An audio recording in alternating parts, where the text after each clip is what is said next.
বন্ধুত্ব, ভালোবাসা আর না বলা অনুভূতির এক জটিল গল্পে নির্মিত হয়েছে সোহেল রাজ পরিচালিত নাটক কমপ্লিকেটেড। নাটকটির কেন্দ্রীয় চরিত্রে অভিনয় করেছেন গায়ক থেকে অভিনেতা হয়ে ওঠা শেখ সাদী। তার বিপরীতে রয়েছেন মিম। এছাড়া আরও অভিনয় করেছেন জ্যাকি, অর্পা এবং শিখন। মানুষ বদলায়, কিছু গ্রুপ ভেঙেও যায়, তবে কিছু মানুষ থাকে। সম্প্রতি সুস্মিতা আনিস ইউটিউব চ্যানেলে নাটকটি প্রকাশের পর সামাজিক যোগাযোগ মাধ্যমে দর্শকদের বেশ প্রশংসা পাচ্ছে। চোখ দুটো কেন হঠাৎ অশ্রুস্নাত?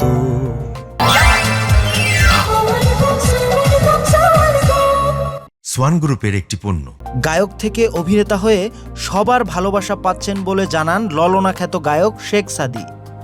আমি যেহেতু গানের মানুষ, আমি গান থেকে অভিনয়ে এসে আপনাদের অনেক অনেক অনেক ভালোবাসা পেয়েছি। আমি আপনাদের কাছে সত্যি অনেক কৃতজ্ঞ। আমাকে এভাবে ভালোবাসবেন, আমার কাজগুলোকে ভালোবাসবেন, আর দোয়া করবেন যেন আমি আপনাদেরকে আরো অনেক সুন্দর সুন্দর কাজ উপহার দিতে পারি। আর এই নাটক দিয়ে অভিষেক হয়েছে মিমের।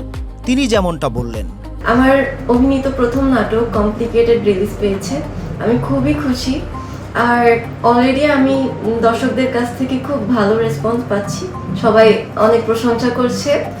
আমি ধন্যবাদ দিতে চাই আমার ডিরেক্টর সোহেল রাজ ভাইয়াকে, উনি আমাকে এত সুন্দর একটা নাটকে কাস্ট করেছে। নাহিয়ান ইমন, চ্যানেল আই।